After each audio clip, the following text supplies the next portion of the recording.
my name is Farideh and welcome to the Pantheon, where today we're in Dungeons and Dragons, you know, the Forgotten Realms. I can't quite remember how I got there, because they're forgotten. But today we're looking at Farideh, Devil's Chosen. 4 mana for a 3/3 legendary creature, Tiefling Warlock, which I think is a goat person thing, and Dark One's Own Luck. Whenever you roll 1 or more dice, Farideh, Devil's Chosen gains Flying and Menace until end of turn. If any of those results was 10 or higher, draw a card. So, you know, we want to draw cards, don't we? We all like doing that sort of thing. So we want to be getting 10 or more, which means we want to roll a lot of D20s. And there's quite a bit of fun we can have like that. You know, 3/3, Flying and Menace, that's pretty good. You know, nice evasive threat, potentially win on commanded damage as well. She's cool, you know, she does sort of things, you know. So if you like my videos, please do subscribe. I'm going to be making a video like this for every single legendary creature. There's lots to do, but we'll get there eventually.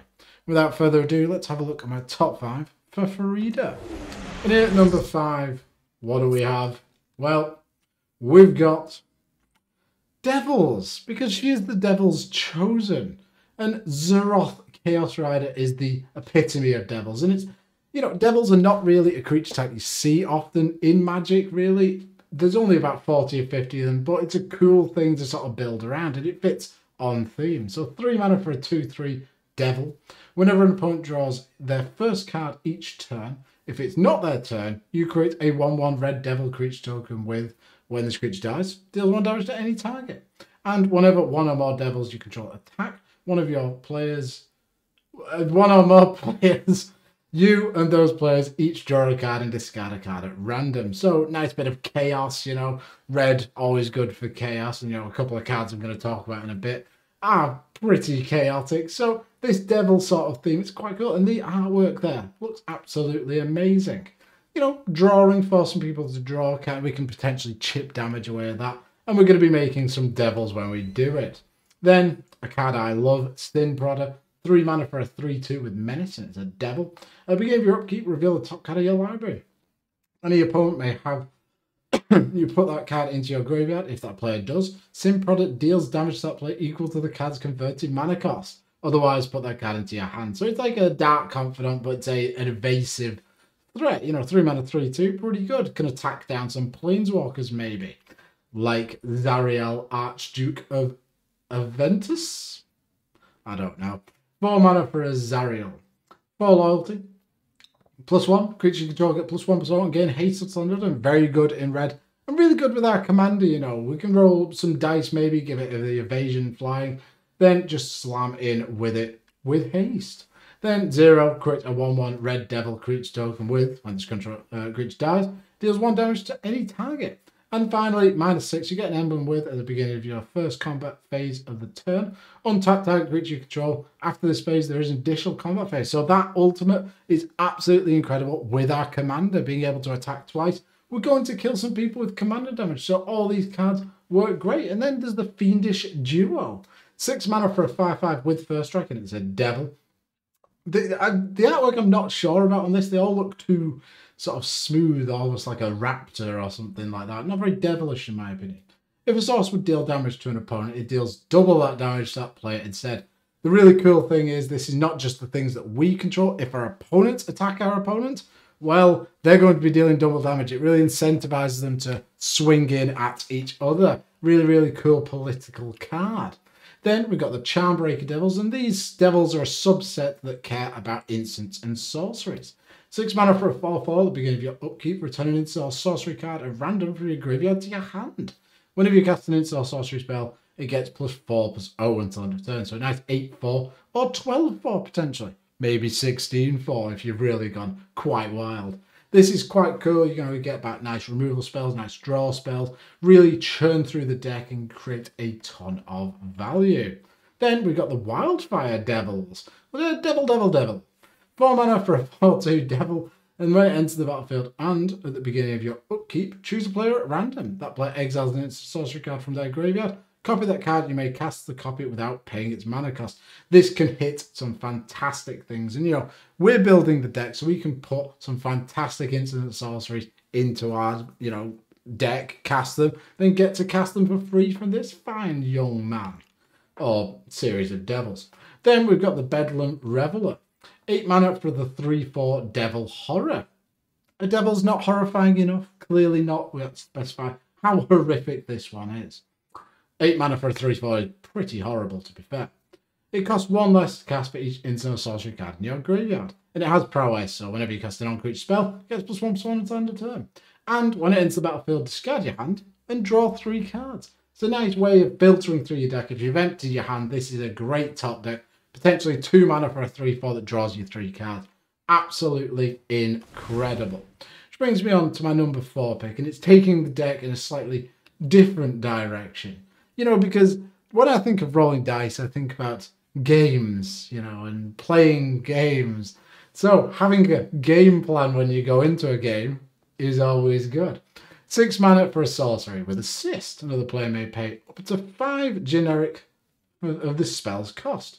Each player shuffles their hand and graveyard into their library, then draws 7 cards. Exile game plan. So potentially 1 mana, draw 7, wheel everyone else. So this is really good. It makes alliances on the table. You know, oh, you know, you're on 2 cards. Do you want to draw some cards? Yes, I do. I'll pay 6 mana, 5 mana.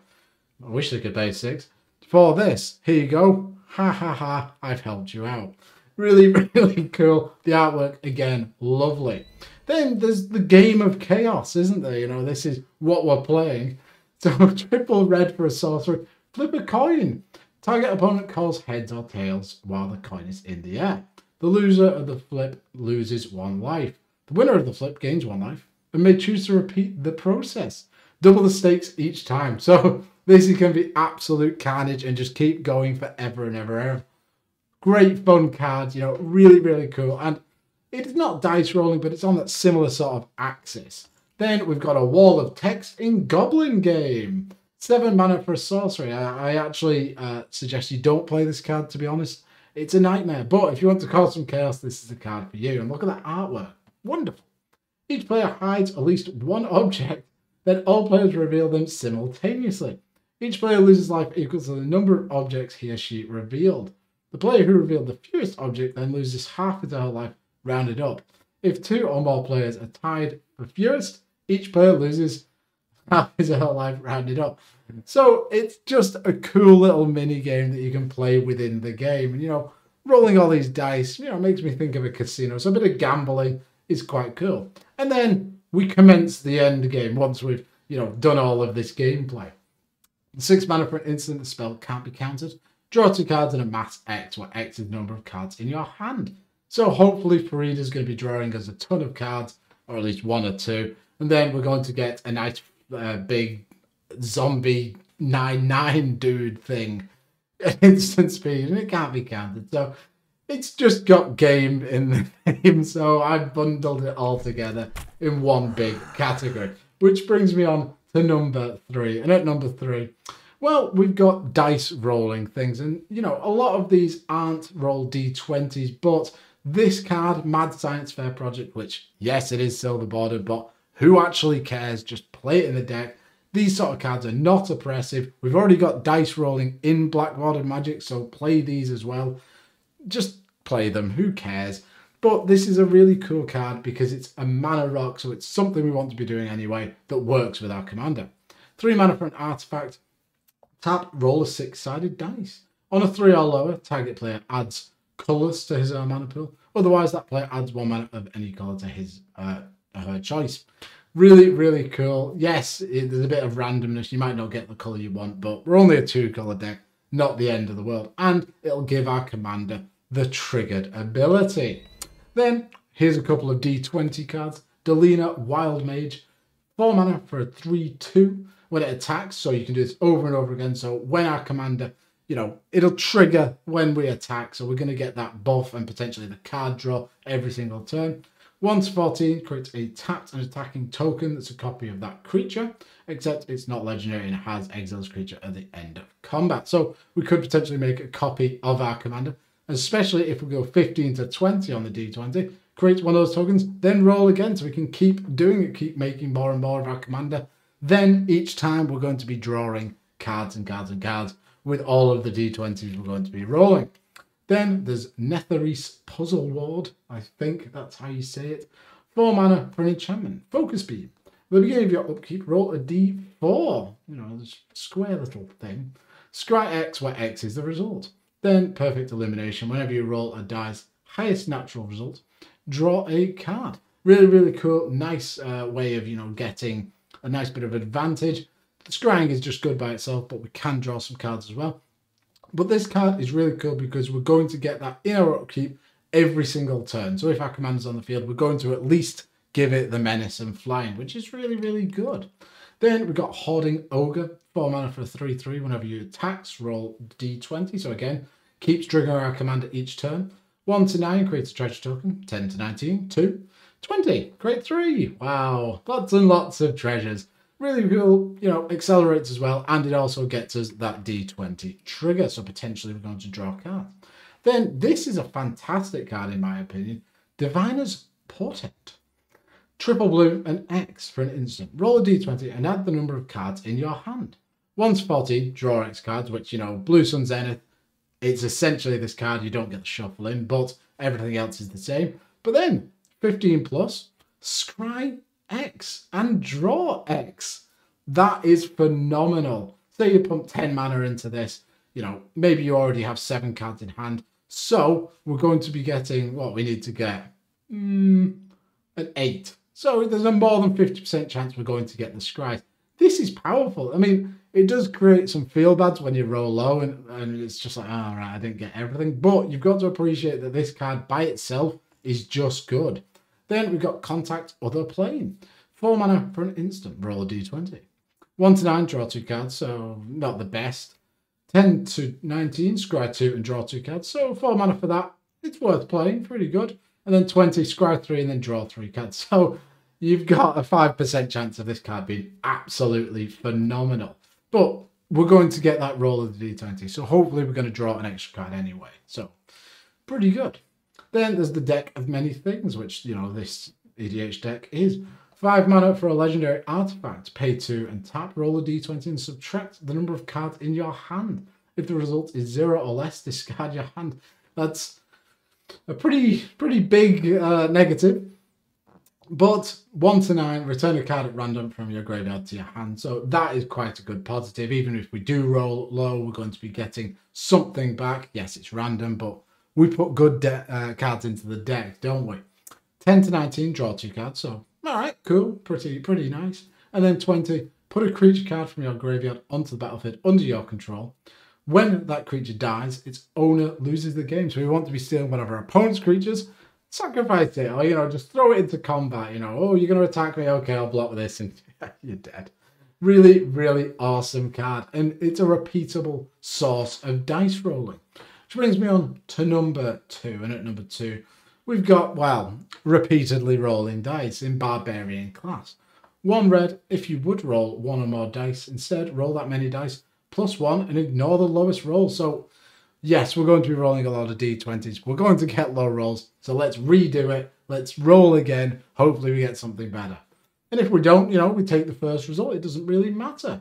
Pay 2 to level it up whenever you roll 1 or more dice. Target creature you control gets +2 so and gains menace until the turn. Absolutely fantastic with our commander. Even if we don't get the draw trigger, we can swing in with the evasion, slam in for loads of commander damage. Then 4 mana, creature control have haste. Our commander might get killed, so even having this on the field, it's going to do work by itself. This card, for 1 mana, does so much in the deck. Then we've got Pixie Guide. 2 mana for a fairy 1/3 with flying. Grants an advantage. If you would roll 1 or more dice, instead, roll that many dice, +1, and ignore the lowest roll. So absolutely fantastic. It does exactly what we want it to do. We're going to be getting tons of high rolls with this card. Then there's Crack's Other Thumb. 2 mana for a legendary artifact. If you would roll a dice, instead, roll 2 of those dice and ignore 1 of those results. It's almost like this could be now black-bordered. And it should be. And you should just play it in your deck because why wouldn't you? It's so good. Then there's Wall of Fortune, 2 mana for an artifact creature wall with Defender. You may tap and untap wall you control and have any player re-roll a die that player rolled. So any d20 that goes low, roll it high, draw a card. Just good, clean magic, and it should be black bordered. Just play it any day. Which brings me on to number 1, and it is a silver bordered card, but it's so cool, and it just fits the deck so well. It's Steel Squirrel. 2 mana for a squirrel that does 1/1. Squirrels are now in black border. Dice rolling's now in black border. What's the issue? Whenever you roll a 5 or higher on a die, Steel Squirrel gets +X until end of turn, where X is the result. And you can pay 6 to roll a 6-sided dice. So the rolling the 6-sided dice bit, paying 6 mana, not that great. But we're going to be rolling lots of d20s. And if we get, a 17, this creature will get +17, and we can go swinging in for tons of damage attached to a 2 mana card. Absolutely incredible. Which is why Hammerjammer is also one of the best cards in the deck. 4 mana for a 0/0 Goblin Warrior with all those hammers flying everywhere. When it enters the battlefield, roll a 6-sided dice. It enters the battlefield with a number of 1/1 counters on it equal to the result. So we could end up with a 4 mana 1/1. What a travesty. However, whenever you roll a dice, remove all 1/1 counters from Hammerjammer, then put the number of 1/1 counters on it equal to the result. So again, if we're rolling d20s, this card will get absolutely colossal, and we can just slam in for tons of damage as well as our commander. It's really, really cool. Then these last two, some silver bordered cards that, while we're playing them, let's play some more. Goblin Bucky, 1 red for a summon goblin. Pay a red and tap it, reflip any coin or reroll any die. It's a 1/1, absolutely fantastic value. And look at that artwork, that poor little green guy, he's getting eaten by an alien. Or several different aliens, I believe. And then, talking about games earlier, Water Gun Balloon Game. 2 mana for an artifact. As it enters the battlefield, each player puts a pop counter on 0, just somewhere in the vicinity of themselves. Whenever a player casts a spell, move the player's pop counter up 1. Whenever a player's pop counter hits 5, that player creates a 5/5 pink giant teddy creature token and resets all pop counters to 0. So this is really cool if we're going to be casting a lot of spells in one turn. And if you take this deck down the sort of route of creating a massive commander with a load of pump spells, this could be fantastic, and we could end up with a bunch of giant teddy bears. Although we can give our opponents some. And those are my top 5 cards for Farideh. Quite a cool commander. Personally, I would not build this card. It's a bit dull, but there are a lot of cool things that you can do with her. So if you want to play her. I hope I've enlightened you slightly. Thank you very much for watching. If you enjoyed this, please do like, comment, subscribe, and bake me a small cake. Not too big. I'm trying to lose weight. But thanks for watching. Bye.